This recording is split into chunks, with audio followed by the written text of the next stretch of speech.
welcome back. Today I wanted to do a video counting the collection. So I want to count the guitars and instruments. I've pre-filmed or taken pictures of, the guitars to save some time. So I want to go through, we'll count how many we've got. I don't know the total.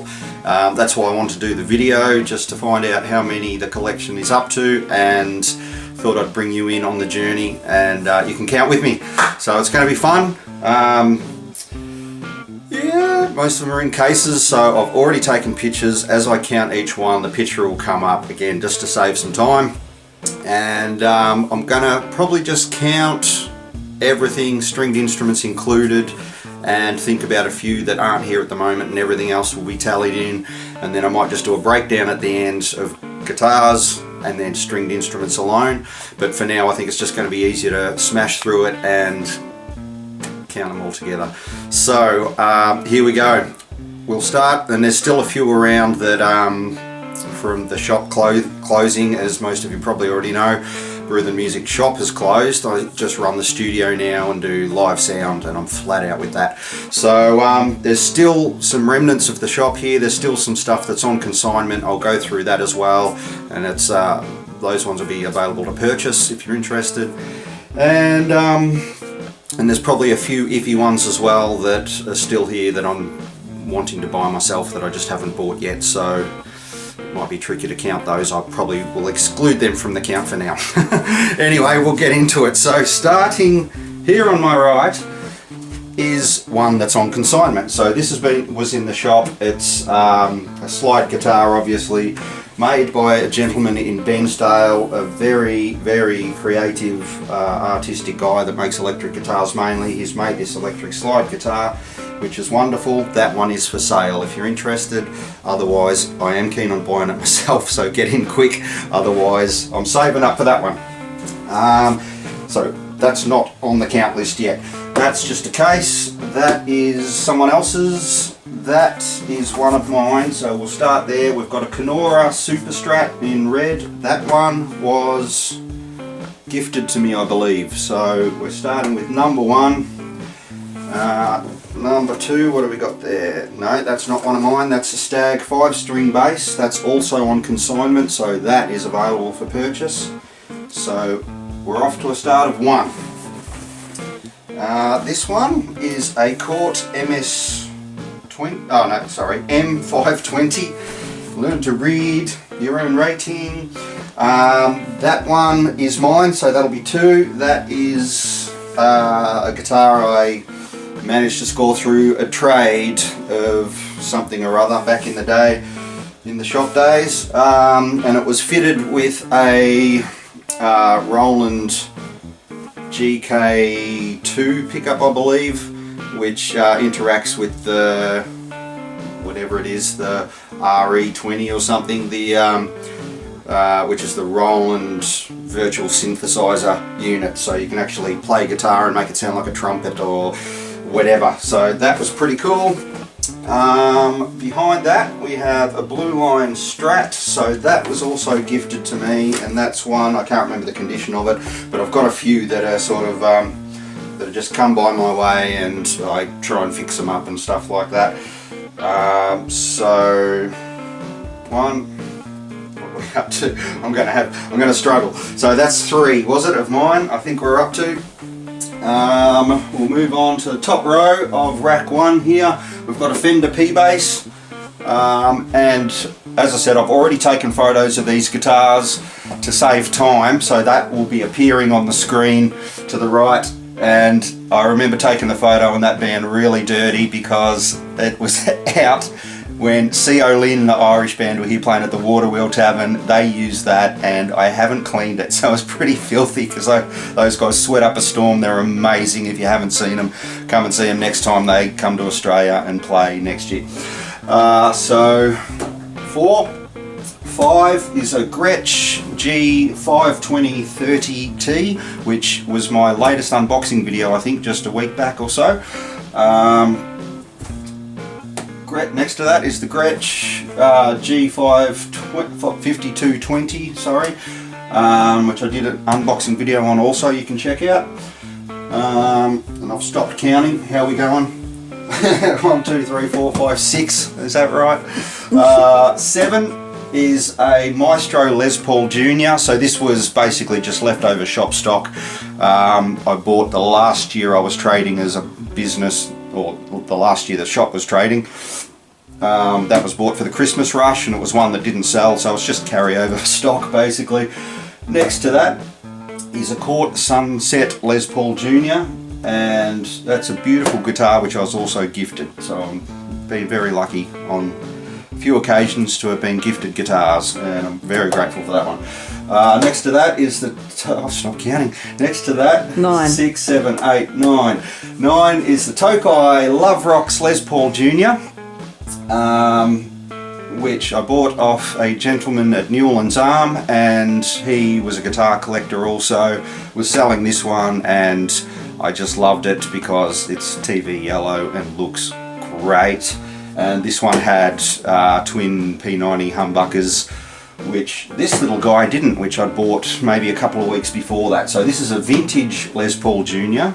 The brand is actually vintage, and they do remakes basically of classic guitars. So I got that one first with the single P90 pickup, and then when I saw that one I had to have that because, you know, now I've just got a Les Paul, little Les Paul Junior family happening there. So 9, 10, 11, is that right? 12 is the Gibson Les Paul Spider-Man custom guitar, and we did a video unboxing on that one as well, you can check out. This is really difficult when I'm talking. 1, 2, 3, 4, 5, 6, 7, 8, 9, 10, 11, 11. 11, is that right? I'm going to be putting numbers up as well, so that's going to keep me in check. If they don't correspond with what I'm saying, I'm sorry. Next to that, 12, is my Gibson Les Paul Classic 2003. So I was lucky enough to find that in a cash converters, and it was one of those dream finds where, you know, you walk into a place like that, and it was just on the back wall in a glass cabinet with lights on it, and it was a moment, and so I got that for a really great price, and it blew my mind. Next to that we have another awesome find. I was really fortunate to get this Gibson Marauder. It's a 1975, I believe. And there was only ever 7,111 of these things made, so I'm lucky enough to have one in the collection. Really cool guitar, and that was basically Gibson's version of the Fender Telecaster to kind of compete with that guitar. And so it's a mismatch of a Les Paul body with almost Telecaster style pickup configuration and a flying V-neck. Very unique, very awesome. 13, 14 is this Eco Mia 4 SA, and so this is a semi-hollow body. The thing I love about this is it's been customized a little bit with the pickups, and it's got the Seymour Duncan P rails, I think they're called. So they're sort of like a blend of a P90 with a hot rail pickup all in the one. So extremely versatile guitar. You can get any tone you want basically with that configuration, so really cool. 13, 14, 13, 13, 13, 13, 13. 14 is an Antonio Tasai guitar, and so he was a guitar builder out of Taiwan, and just doing amazing inlay work with like an abalone shell and, you know, all that beautiful stuff. And this probably, the photos won't do this justice, but the back is even better than the front, and I'll put photos up, you'll be able to see that and check that out. But amazing. And so he ended up to offset or to accompaniment his income building guitars. He started doing guitar courses, building courses, and how to do all those fancy inlays and everything else. And there ended up being a lot of fakes out there because of a lot of his students started making the guitars under his name, and yeah, there's a lot of fakes out there, but I'm stoked to have it originally in my collection. 15 15 is not mine. So that's not 15. That's oh, that one is, sorry. Yeah, 15 is the Jim Beam 335 that we did an unboxing video of, or a reveal, uncasing, I suppose, recently. So there's a video on that one if you want to watch that. That one is not mine. That's a dear friend of mine who's just had a birthday, so happy birthday, Gleno. Beautiful Gibson ES 335. That one's a 2003 model, and it, funnily enough, is about a month apart from when my Gibson Les Paul was made, so they could possibly have been in the factory at the same time, which is pretty cool, but beautiful guitar. Alright, we'll move down to row 2, or ground floor. So, this one is another consignment one. So this is a Fender, Japanese Fender Strat, a 1994, and that one's for sale. So if you're interested in that one, let me know. This one is also for sale. This one's really cool. It's a Tokai Custom Strat, Super Strat, gold hardware, and this one just looks amazing. So check that out too if you're interested. Moving on to that'll be 16. Yep. SpongeBob, or SpongeBob guitar. So that one also has an unboxing video. I think that might have been my first. So, no, it wasn't. It was my second. So you can check a video out on that one. 17, I think. I'm hoping I've got this right now with the count. If it's mucked up from here on in, I'm sorry. We'll just go with it. So that one was an LTD made by ESP, Viper 50, which is basically just ESP's cheaper line, the LTDs, and it's basically a knockoff of a Gibson SG, that body shape. But nice guitar for the price. This one is awesome, and the photo cannot do this one justice, but this is a steampunk style customized guitar. And I found this one on eBay, and it was just a one-off. The guy made himself. SDH Custom Guitars is his line of guitars, and that one is awesome. And I've stopped counting, didn't I? 16, 17, 18, 19 is a CMA High Performance, so that's a Super Strat style guitar. That one was also gifted to me. That actually came into the Booth and Op shop across the road, and they brought it over to me. So another great score. 17, 18, 19, 20. I totally lost this. I'm going to backtrack. 1, 2, 3, 4, 5, 6, 7, 8, 9, 10, 11, 12, 13, 14, 15, 16. That was 16. 17, 18, 19, 20, 21. I think I've got this right. Ibanez Geo.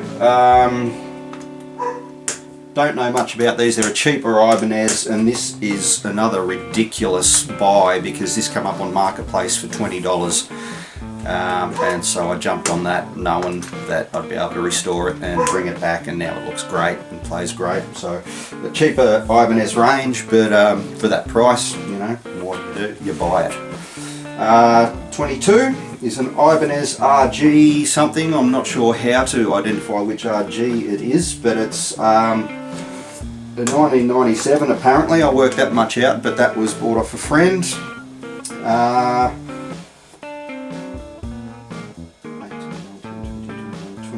23, alright. Cole Clark Mistress, and I did do a little bit of a play and review on this on the tail of maybe the Jim Beam unboxing video, and so the photos won't do that justice either, but that's an amazing guitar, Australian made. Adam Cole only made 174 of those, and I've got one in the collection and I'm stoked about that. 24, how am I going? This is a Fender Tele Custom 62 reissue. So this is a left-handed one. and I'm going to count this because it's here because I'm buying it off a friend, but I haven't purchased it yet, but it's here because I am acquiring it, so I'm going to count it. That was 24, am I right? Don't know, we've lost count again. I'll get to the end of the rack and then we'll quickly do a count up. So next to that is the Artist Grunge Master. Again, I bought this off a friend who just needed some cash, so I've helped him out with that one. Next to that is Canadian Club Telecaster. So this one, a good mate, Lee Nicholas, actually messaged me and said this is on Marketplace or whatever it was, buy, swap, sell, and I've always been a huge Canadian Club fan. He goes, "You've got to buy this," and I said, "Yes, I do." And so that's in the collection. Next to that is a Fender Rainbow Telecaster, and this is in the collection because if you're looking at the picture, it's just cool. So I'll probably end up in a film clip or something. Next to that is a Pitbull Telecaster. So Pitbull are they're an Australian company that basically does these kit guitars, and this was actually I got this off Scott Kingman. So thanks to Scott for this one. I had a friend put it together and do a little bit of work on it, but it's nowhere near finished or what I want to do with it, so I'm still working on that one to get it looking how I want it, and yeah, work to be done. Next to that is the WTF Telecaster. I bought this one off eBay and it was listed as a WTF Telecaster. The guy wasn't exactly sure what he had or if it was genuine or what, but I bought that, was willing to take the risk, and the artwork is done by my good mate Jay Wagstaff, who's painted it up as a tribute guitar to IO, my band, my project, and so that's sort of a work in progress too. I'm probably going to put a new neck on it, and I bought Fender wide range pickups, etc. to put in it, so all the hardware's ready to go. I've just got to piece it all together. Next to that we have a Hayes Telecaster 12 string, and if you're after a cheap electric 12 string, these things only set you back about 250 bucks, and well, somewhere from there to 300, and it's quite amazing for the price. So if you want a 12 string electric, go there, Hayes. Alright, so we'll just count up to get back on track. 1, 2, 3, 4, 5, 6, 7, 8, 9, 10, 11, 12, 13, 14, 15, 16, 17, 18, 19, 20, 21, 22, 23, 24, 25, 26, 27, 28, 29, 30. Alright, nice and, yeah, nice. So, 30 in the first rack. Camera woman's arm got sore and we had to pause, so we're back. So that's nice and tidy. Okay, so into rack 2, and we'll start at the top here. So here I've got some lovely Aria acoustic bass guitars, starting with the FEB 30M VK, and then the Aria FEB FL/FN. So I bought these as a pair off a gentleman in Lake Tyres, and the fretless particularly is pretty amazing. So fretless acoustic bass, how cool is that? Next to that is the ESP LTD B204 bass, and this has been my workhorse. I got this when I was working at Central Musical Instruments in Melbourne in about 2003, and just nothing's really compared to it, even though it's ESP's cheaper line. It's got active pickups, and it's been amazing. So it's travelled a lot actually. It's been around. I've done a lot of work. So and I think that was filthy too, because I think the year before, or 2 years before, the time before CO Lin came out, they used that one, and I don't think I've washed it since then. So it's probably worth something because they're pretty famous and cool lads, and yeah, I can sell that with their sweat on it. So next to that is the Carrera acoustic bass, and that's probably the first acoustic bass I got, and they're a cheap acoustic bass, but I ended up on the back of having that. I had two friends that bought the exact same model because they're cheap but sound awesome. So great fun if you want a cheap acoustic bass to get started. Next to that, this rack's a bit of a mix of everything actually. This is Tesco Rexina, so they were a Japanese brand that were doing many guitars in the mid 60s, or around the 60s, and I've had 4 of the Tesco's, sold 3 of them. I'm left with this one. Might not be the best one of them, but they've just got a unique sound, and the pickups are just their own thing, so you can't recreate the sound of these things with anything else. And so 36 is a Livingstone, what was that, just a cheap nylon acoustic or something, I think. Yeah, Livingstone aren't really worth mentioning. They're just those cheapest guitars you can find in Aldi, so I don't know how it's ended up here. Actually, that would have been part of, I bought 7 or 8 guitars off the one guy in Lake Tyers at one point for $50. So a lot of them were just either for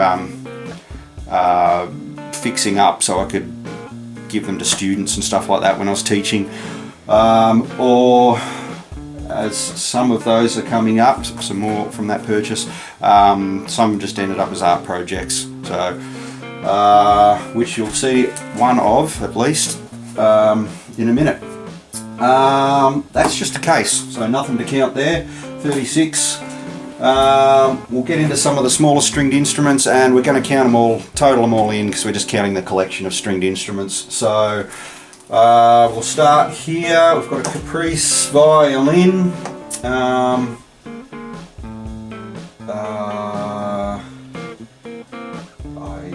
can't even remember how I came about getting that, acquiring that, but there you go. I've got one.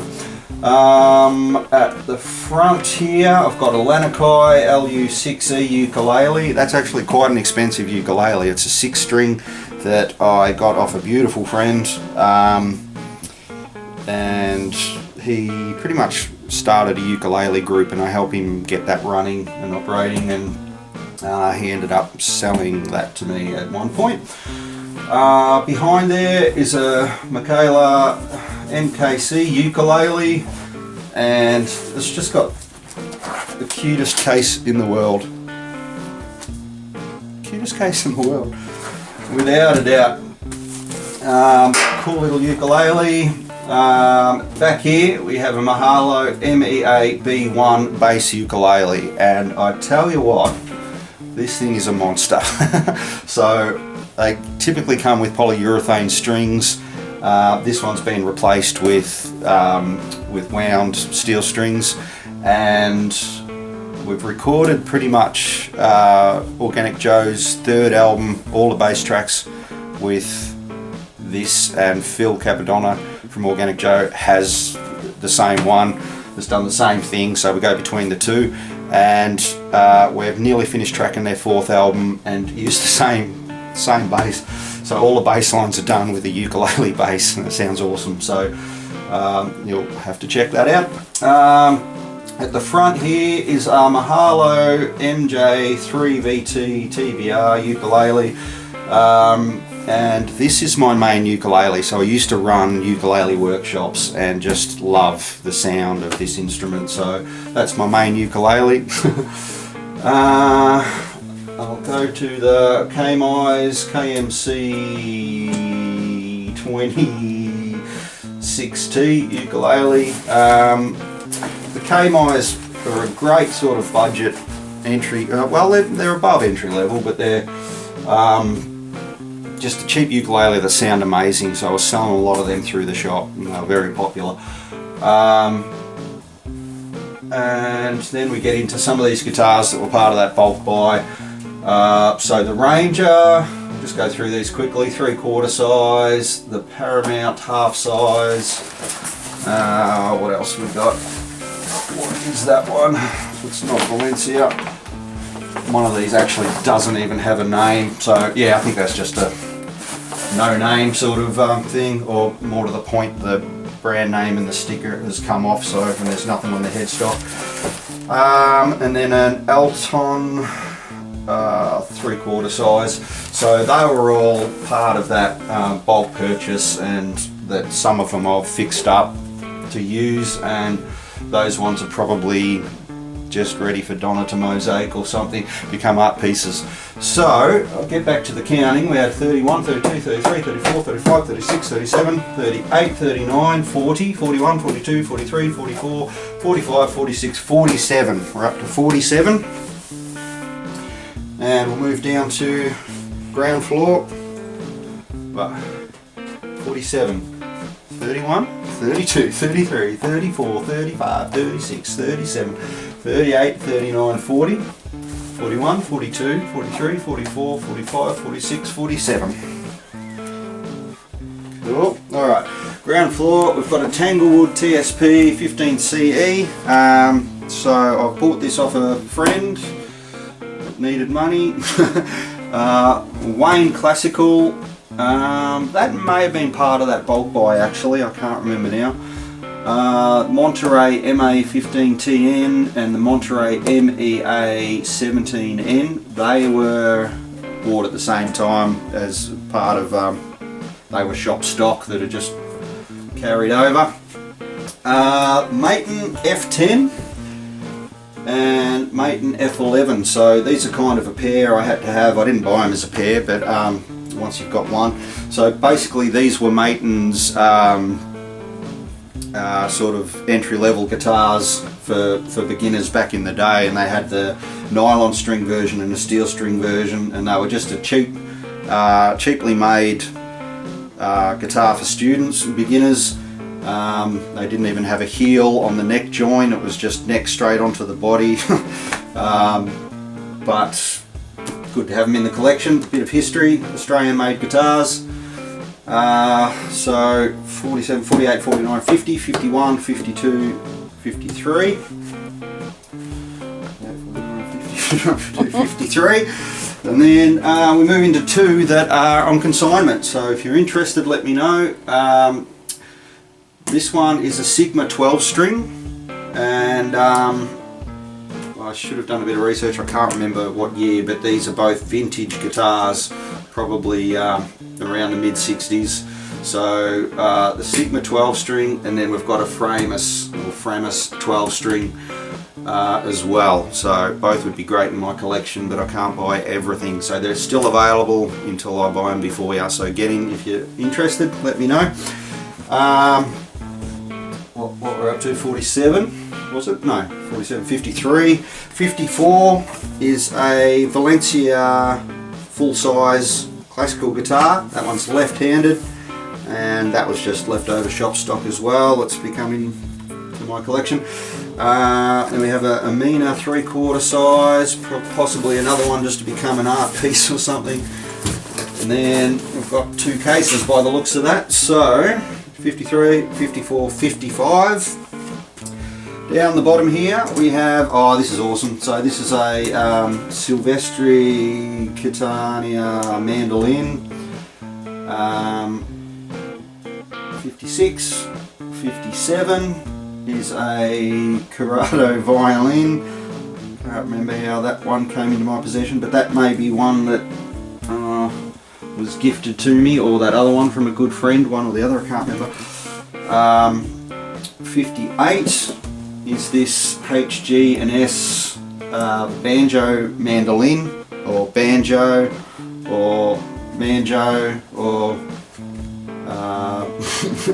Banjolin. Banjo or banjolin, whatever you want to call these things. But that was my old man's. So that was Dad's when he was a kid. He remembers that, and he gifted that to me. So that's pretty cool and has a huge history. So 58, 59 is a Kami's, or Kami's, or I'm not sure how to pronounce it, MI0900 ukulele, and that's a little guy, must be a soprano. And 60 Smoky Mountain mandolin, really nice looking mandolin, teardrop style.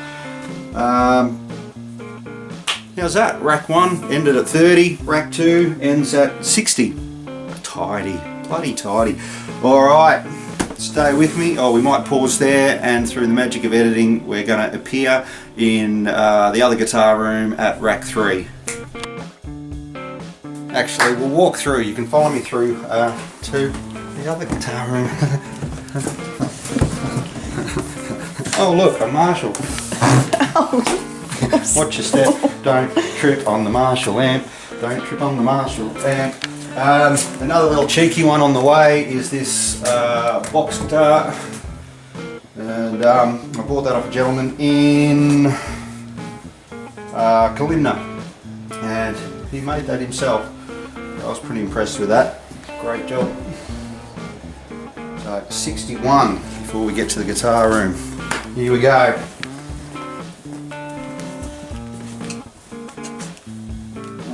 Now we have a few here that I'm acquiring that I haven't paid for yet, but they're here because I'm buying them. So we've got a resonator here. These were made in Australia in the 1950s, I believe. I can't even remember what it is, that's bad.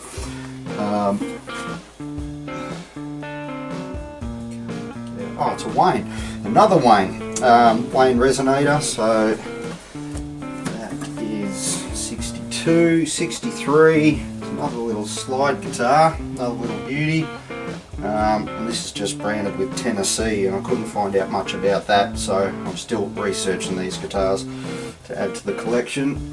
And then just another Caravan Music acoustic, and all I could find on that is they're probably the cheapest guitars ever produced. But they'll become part of the collection. So 64, 65 is a Samick bass that I've been gifted that I have to put some work into, obviously, get a new pick guard and restring that one.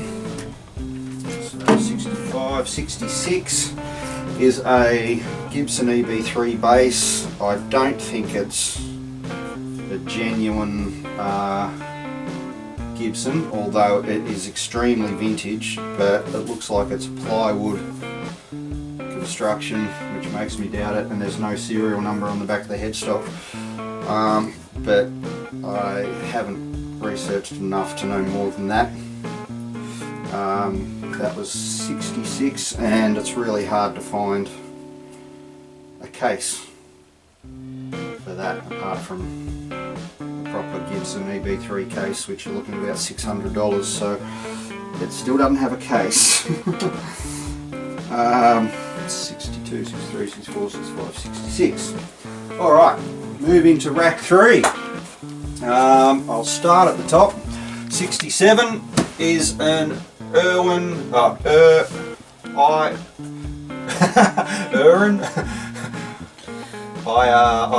5-string banjo, and that was just leftover stock from the shop as well. It's rolled into my collection. That's just a case. So 67, 68 is a Carlos Hummingbird, so that's basically just a knockoff, I suppose, of the Gibson Hummingbird. It looks pretty cool. So there's a bit of a mix at the start of this rack, actually. Next to that we have a PRS SE Santana, which I bought off a friend who was selling that. And I said, yeah, why not? It looks cool. And I'll probably do a comparison video actually at some stage on the PRS models, because I've got the SE here, which is the cheaper range, and then we'll move on to some other ones.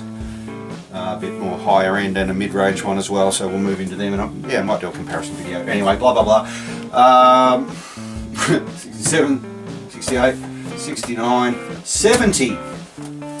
Vantage VS600. This guitar has been a workhorse. It's the guitar I basically used when I moved to Melbourne when I was 19 or 20 or something, and this just did everything. I got it when I was about maybe 16, and I was heavily into Caius and stoner rock and all of that low tuning stuff. yeah, it's down to C tuning and stuff like that, and this just took it. I love Josh Homme using the Ovation guitar, and this was the guitar that did that for me, and loved it.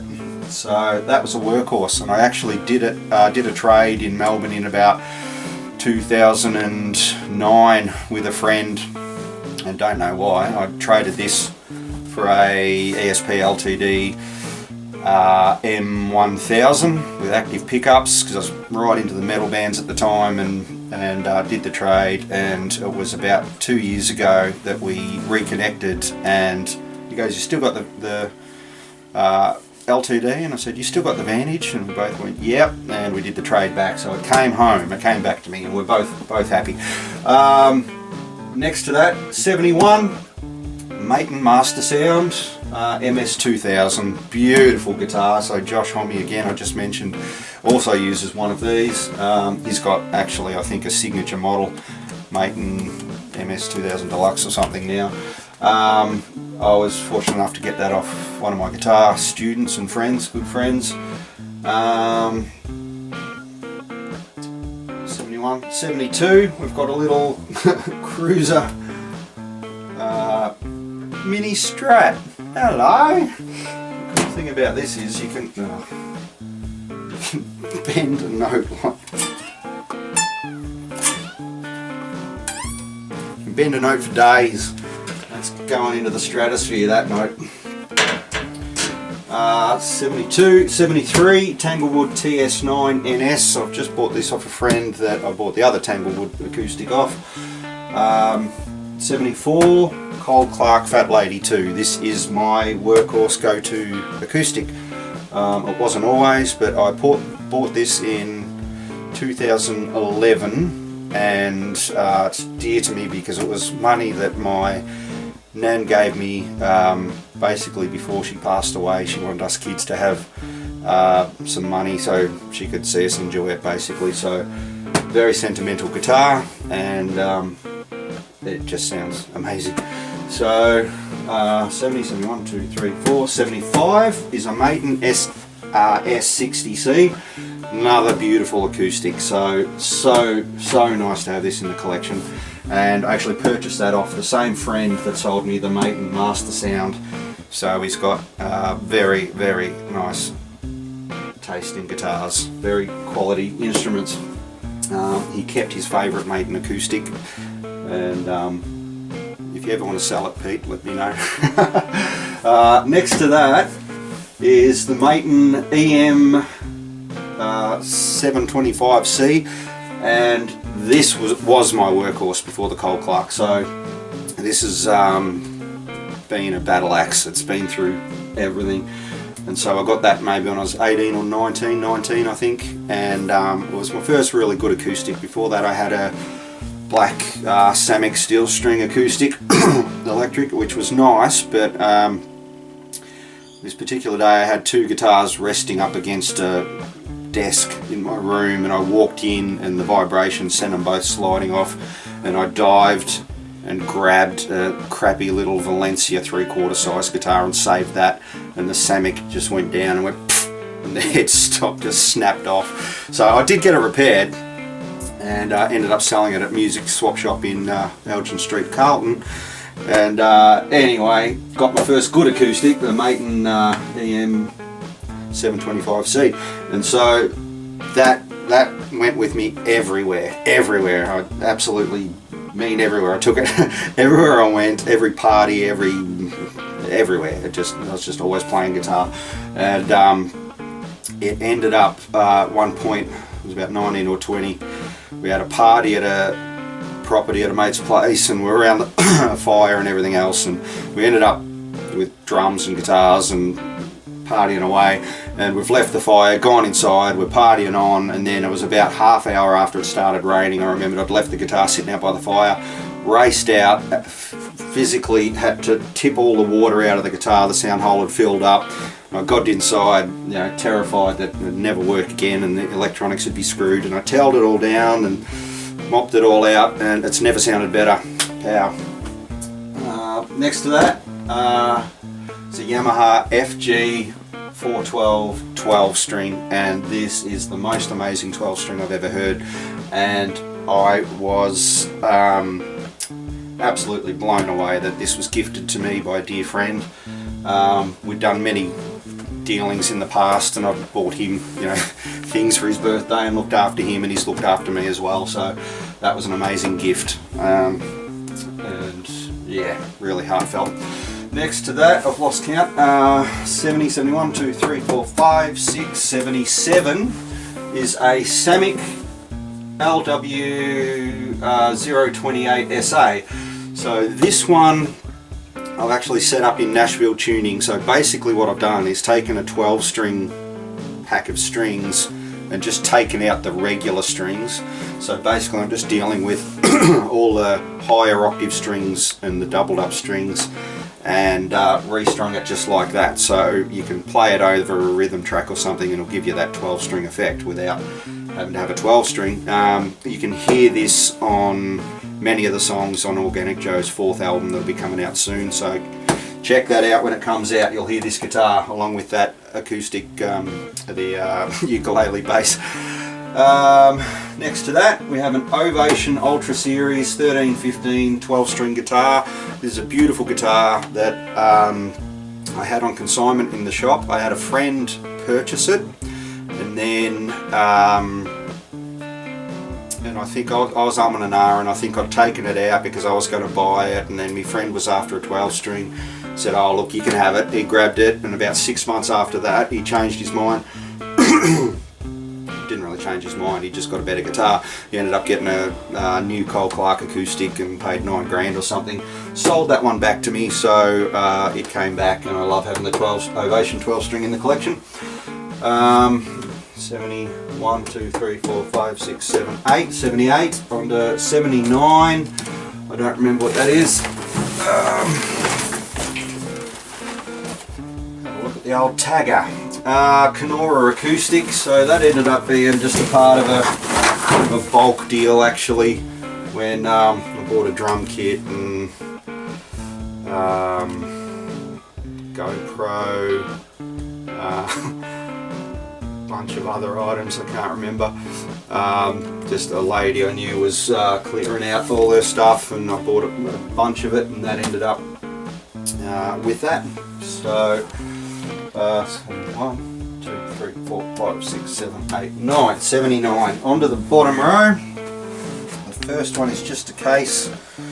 So 80 is the first of my pair of Gibson Explorer Carina Explorers. So those two are very similar.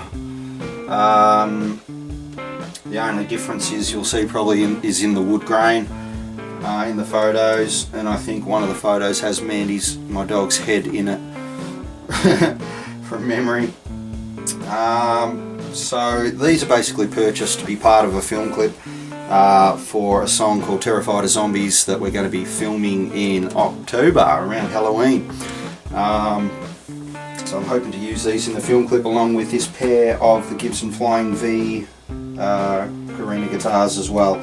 And those two do have a little bit of a difference in that the headstock logo, the Gibson, is different colour and different placement, but otherwise they were supposed to be the same. Didn't turn out that way. So 80, 81, 82, 83. 84 is a Gibson Flying V 2017 T, and in black, that I bought in was around probably the start of 2020. I bought that from Melbourne through eBay, I think, and it was all a bit weird at the time with COVID and restrictions and everything else, so yeah, it was a fly-by trip to pick that up into Melbourne, and we made it and didn't get charged or anything. 81, 2, 3, 4, 5. 85 is a PRS Custom 22. And this is my main electric guitar, my workhorse. This is the second one I've had with the same specs in the black cherry, same colour and everything, as the first one I bought off a dear friend Ando back in the day. in 2001, I believe. He had bought it in 1999 and then sold it to me in about 2001, and I had it for about 19 or 20 years, and might have been 2020 as well. He last year, 2021, he reconnected and just wanted the guitar back, and it was part of the deal that he ever wanted it back, that I would sell it back to him. So he ended up buying it back, and being that I'd had it for 19 or 20 years or something, it was such a part of me, and I loved it so much that I just had to buy the same guitar. So I was lucky enough to find one in Philadelphia, I think it was. And so I bought that to replace the one I sold back to my friend. So absolutely beautiful guitar. There's nothing like a well-made PRS. So that's the Custom 22. Next to that I have another PRS, the CE24. And so basically the CE24 is still high-end, but it's just under the Customs. I think they outsourced some of the building to Korea and saved a bit of money there, basically. So beautiful looking guitar. Just for me, it doesn't have the feel of the Custom 22, and but yeah, it might be good to do a comparison video, like I said earlier, with the other PRS Santana model as well. So we might look at that at some stage. 81, 2, 3, 4, 5, 6, 7. So 87 is one of my ASP Horizons. So I've got a pair of these that used to be my main touring guitars when I was in the metal bands in Melbourne. Starting with the NT2 in black, and then the NT2 in red. Is it black cherry or something, I think they call it.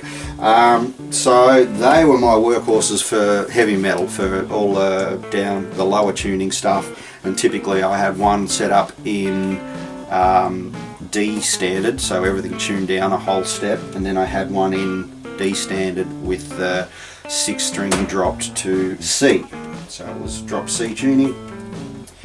Beautiful guitars. So nothing like high-end ESPs, apart from PRSs. 1, 2, 3, 4, 5, 6, 7, 8, 9, 90. So number 90, yeah, is a Fender 60th anniversary Strat. So this is the Diamond Jubilee edition, which is amazing, and I was very, very, very lucky to come upon this guitar.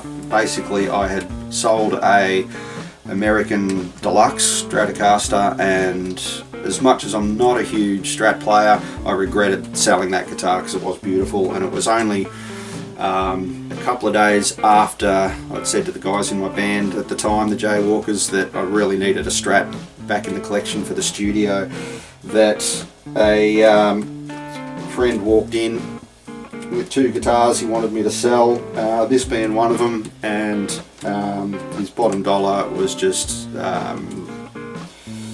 it was a really good price, and I couldn't pass it up. So fantastic to have a great Fender Strat back in the collection. Now have I got my count right? I'll double check. So 80, 81, 2, 3, 4, 5, 6, 7, 8, 9, sorry, this will be 90. An Ibanez S470, and this is probably the first real good new electric guitar I bought. I bought it at Marvin Music in Bensdale when I was about 18 or 19, and actually at the same time that Ando bought the first Gibson Les Paul, PRS Custom 22. We bought them around the same time, and this is one I had up for sale in the shop, and it was Nick from the Fret Drifters. Actually, it was playing here at Bruthen Blues Festival in 2000, I'm not sure what year, 18 maybe, that he was in the shop checking out the guitars, and he goes, oh, the S series, he goes, I had one of these, you know, I'll never let it go, they're amazing guitars. And I'm like, yeah, you're right. So I took it back for my own collection and I'm glad I did, because these were the fastest playing guitars ever, like really thin necks, and they're just built for speed, built for metal, and great to have in the collection.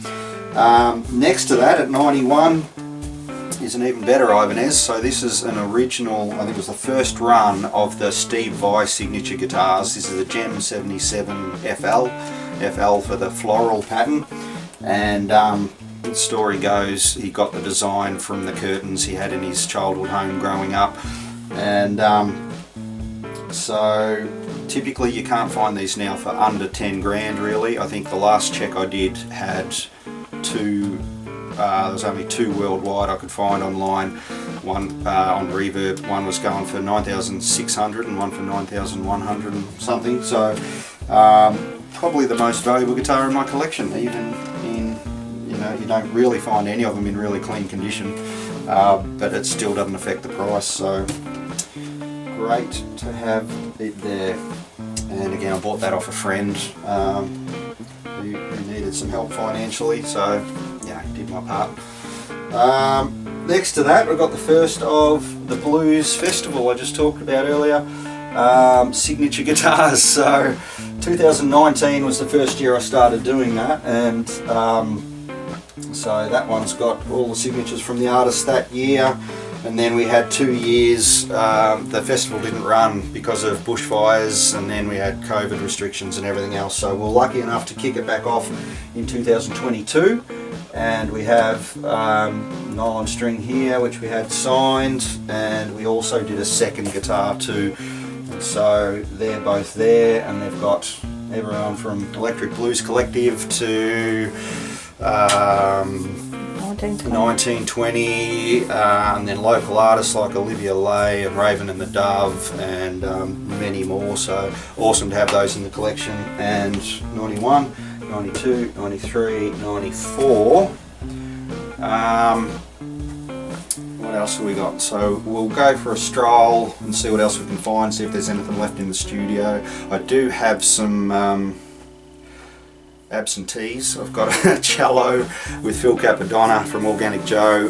He's borrowing to practice up for to track some parts on their 4th album. So the cello would make it 1, 2, 3, 4, 5, 95. I've got a guitar with my amazing artist friend Jay Wagstaff to do some painting on. So that's 96. Alright, and we'll move outside.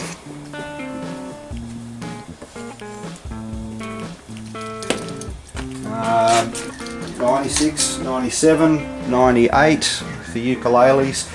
Do we count artwork pieces? I don't know. Still a guitar. I'm not going to count it. Can't play it. 98. Was that right? 96, 7, 8. Yeah. 99. There's always something laying around. 99. Go through to the recording studio. But this is pretty cool because it means we've done it. We're going to hit it 100 right now. We've got a little Bryden banjolele, manjo, whatever you want to call it, there at 100. What else can we find? Lights on. We've got some weird stuff here. Another banjolele, K-Myers one at 101. We've got this thing, I can't remember what it's called. Rock Dog. At 102, and if you've seen the movie Rock Dog, it's similar to what he was using. If you haven't seen it, go see it. And I advise you smoke before you watch it because it's amazing. I just say that. Oh, over here we have a Jack Daniels box guitar. This was gifted to me for my 30th birthday. And the builder had, a Melbourne-based builder, had only made about 30 of these before, unfortunately, he passed away. So it's special to have that one in the collection as well. Jack Daniels. What was that? 101, 2, 3. 103. And I think that's about it, guys. I think that's about it. Anything else hidden? Donna does have another one at her house that she's turning into another art piece, so we won't count that one. And that'll be about it. There's anything hiding in here. So there we go, 103 instruments. Pretty sure that's it.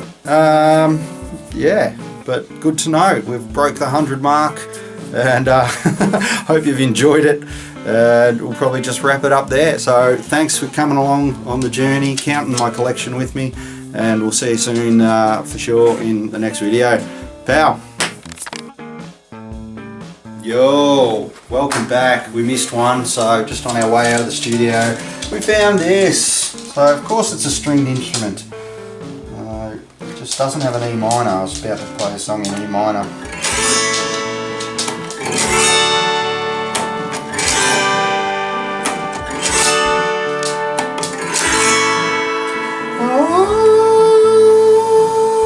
Thanks again, folks. See you in the next vid. Bye.